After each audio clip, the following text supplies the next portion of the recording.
Hello YouTube, what is up? Josh for DaVinci Yu-Gi-Oh here. Finally back with a deck profile for the new July 2014 format. I'm trying out Destiny Heroes, Destiny Hero Plasma Turbo build. It's something different, something new. Not really affected much by the ban list, but it's something I wanted to try out. So without any further ado, I'm just going to go ahead and get started. First off, the Triple Diamond Dude. This is probably the best level 4 or lower Destiny hero. Probably Doomlord comes a close second, but that's alright. Of course, we all know his effect. You can reveal a card off the top of the deck. If it's a normal spell, you can use the effect next turn. Pretty useful. His stats aren't the best, but like I said, they're not bad. For some reason, Destiny heroes aren't very powerful. Except like the really big guys in the fusion, those are pretty overpowered. Oh, this commander, but he's banned. So anyway, this is just your basic Destiny hero for the deck, Diamond Dude. Just gets a little advantage, and he's a nice little easy summon. Then comes the triple Destiny hero Malicious. Malicious now at 3 is a lot better. It's a higher level, lower stats, but you can banish one to special another, which gets really good. Before it was really good with being able to make synchros and everything, and it's that you can just dish it with Destiny Draw to keep drawing, and then it's viable in the grave. So 3 of those, that's good. One of it in the grave is another one from the deck, so it's a nice trade-off. It's an extra monster that you can summon. Then the big guy, 2 of the Destiny Hero Plasma. I'm not using 3 because this is a weird build. I've tried a lot of different things. 2 is working fine at the moment. I have really not much of a problem drawing into it, but 2 is nice. Of course, the effect is that it's basically skill drain, but only for your opponent's monsters. He's a level 8 1900, and he can take any one of your opponent's monsters from the field and equip it to him. He gains half the attack, so that's a nice boost. You'll normally be taking something with at least 2000, so that'll bring him up to 2900 attack, and that makes him a nice little beater. That's all for the Destiny heroes, because those, like I said, not many good ones. Those are the best ones. Then comes support monsters, triple Cardi. Like I said, kind of a turbo variant to it to try and get your pieces. The pieces that you need and everything. That's all. One dandelion, of course, dandelion being limited, but it gets a nice effect, of course, when it's sent to the graveyard. You can special summon 2 tokens. You can go ahead and use the tokens to go ahead and tribute your plasma. The effect does say that you can't use these for a tribute summon the turn they're summoned, but as we know, plasma isn't a tribute summon, it's a special summon requiring 3 monsters. So being able to say something, get this to the grave, get 2 tokens, and then normal something, you can go ahead and tribute right off for the Destiny Hero Plasma. Here's where my build differs. Normally here you'd see a Plague Spreader Zombie, but instead I'm trying out 2 Summoner Monk. Summoner Monk gets pretty useful. Of course, if you know anything about Destiny Heroes, they do run a lot of spells, so Summoner Monk is almost always viable. If you have 1 Summoner Monk, at least 2 spells, and a Plasma in hand, then that's Plasma right there. Monk into Monk, and the Monk into any level 4 monster, maybe a Diamond Dude, and you can go ahead and get Diamond Dude's effect off. Possibly, mill a spell, and then go ahead and summon Plasma. Then you get to use the spell next turn.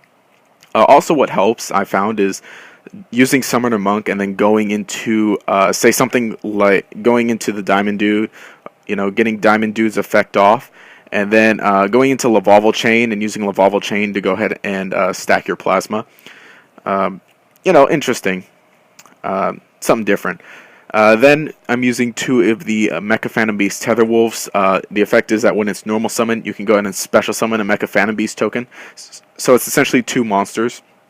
Of course, that you can just go ahead and tribute for plasma. If you say have something left over on the field from last turn, you can go ahead and summon one of these, and out comes plasma. Or you can normal summon one of these, get the tokens, go ahead and banish a malicious, and get another malicious, 3 monsters for plasma. And the last support monster, 1 Dark Arm. Most things are dark. All the Destiny heroes are dark. You'll be ditching them with your draw power spells. And any other way possible. You do have graveyard control with Malicious being able to banish himself and get the right amount of darks in the graveyard. So that's all for monsters. Not very many. Now comes the biggest portion of the deck, the spells. The spells take up most of the deck. For basic staples, one Dark Hole, only one Soul Charge. Of course, you could use 2 or 3, but right now I'm using 1. 1 is fine. It does kind of have a negative drawback, but for a great trade-off for a lot of getting a lot of monsters. What works best, and that makes me want to bring it to 2 or 3, is Diamond Dude and using Soul Charge. Because you're not technically activating Soul Charge's effect, you don't have the drawback of not conducting your battle phase this turn. And if you should choose, if you get off Diamond Dude's effect and Soul Charge, then you can overlay with any monsters you get. And if you have another Soul Charge in hand, if you were playing 2, you could go ahead and activate that, since you technically didn't activate 1 this turn. So neat little tricks you can do with that. Then one Foolish Burial, just basic for dumping Malicious or Dandelion to get their effects off. Basic. Then comes 3 Pot of Duality. This is a normal spell. A lot of the times you won't get to normal summon, and you won't get to special summon, and you can go ahead and Pot Duality to get into what you need, drawing your pieces. Of course, it being a normal spell, you can go ahead and combo it with Diamond Dude, of course. And if you activate it, if you get the effect off with Diamond Dude's effect, you're not going to be restricted by not being able to special summon. Next, 2 Forbidden Lance. This is mostly to protect your Plasma once you finally bring it out, to protect it from anything like Bottomless or Mirror Force or any other harmful spells or traps. Of course, Plasma being as beefy as it is, losing 800 attack doesn't hurt all that much.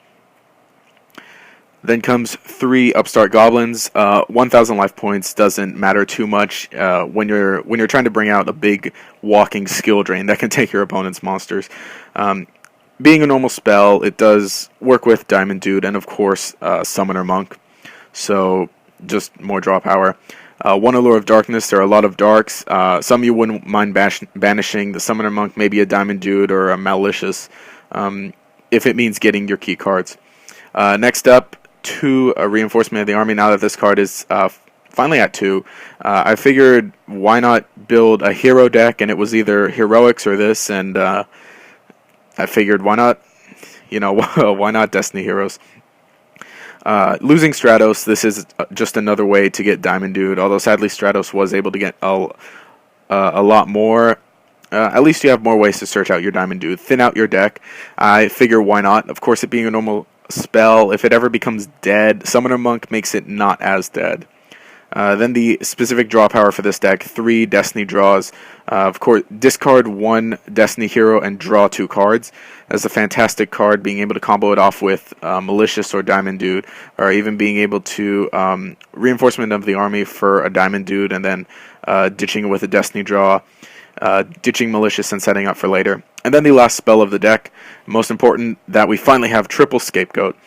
Of course, Scapegoat, you can't use it for normal tribute summons, but you definitely can use it to tribute for Plasma, and it summoning 4 tokens, and you only need to tribute 3. That's a fantastic, it's just a fantastic combo. Essentially, you just need to draw these 2 cards to get started, or even, like I said, Plasma and any other of the ways that you have to summon a lot of monsters and to tribute. And then lastly, the traps, only 3 traps, 3 Threatening Roar, just to combo off with Card-D, to stall off and keep your Diamond Dude maybe for another turn longer. With that brings it to a 40-card main deck. Nice and short, very tight. The extra deck, to me, the extra deck really doesn't matter in this deck because I'm not playing Plague Spreader, so I choose not to have the access to the level 8s. Synchros, if you want to, of course, go ahead and use a Plague Spreader and use a BLs and everything. That becomes really good. The only thing that I would suggest playing, if you're going to try out this build, the only thing I would say is 1 Lavalval Chain, or maybe even 2. Being able to summon a monk into your Diamond Dude, that gets you a nice little plus, of course. Possibly getting off Diamond Dude's effect, overlaying into this, and then stacking the deck to place your Plasma on the top. If your Lavalval Chain survives, then next turn you can even use its effect to send a monster to the graveyard, sending a Dandelion, getting your 2 tokens, and you have a Lavalval Chain, and you contribute the Lavalval Chain and 2 tokens for your Destiny Hero Plasma. Everything else that I'm using in my extra deck is just useful stuff. 2 Gaga Cowboy, 2 Maystroke, of course, for defense. Steel Swarm Roach, Diamond Dire Wolf, number 50. Photon Papilloperative, number 103. Key Beetle, why not? Everything's dark and can protect your Plasma. Utopia, why not? And Gemini Pearl, why not? All of this is just whatever you can use. If you definitely want to try out a synchro build with Plague Spreader and BLs and everything, that of course works. But how I figure is Lavalval Chain just works best with this. If you can make the Lavalval Chain go, it stacks the deck, of course. So anyway, that has been all for this deck profile today of my Destiny Hero Plasma Turbo build for the July 2014 format. It's something I've been trying out. It's working all right. Definitely fun, of course. Give it a try. A lot of the cards come in common and other low rarity, so of course easy to pick up. So anyway, this has been Josh for DaVinci Yu-Gi-Oh! If you enjoyed the video, please be sure to comment and like and subscribe if you want to see a lot more Yu-Gi-Oh! Videos. Also, let me know how everything sounds. I'm using a headset today to record my voice a lot better, and I believe the new intro should be at the beginning of this video. I'll be definitely posting a lot more on this channel now that I have a bit more free time in that. I've finally reached 150 subscribers. Yay, everybody. So anyway, this has been Josh for DaVinci Yu-Gi-Oh! Signing out.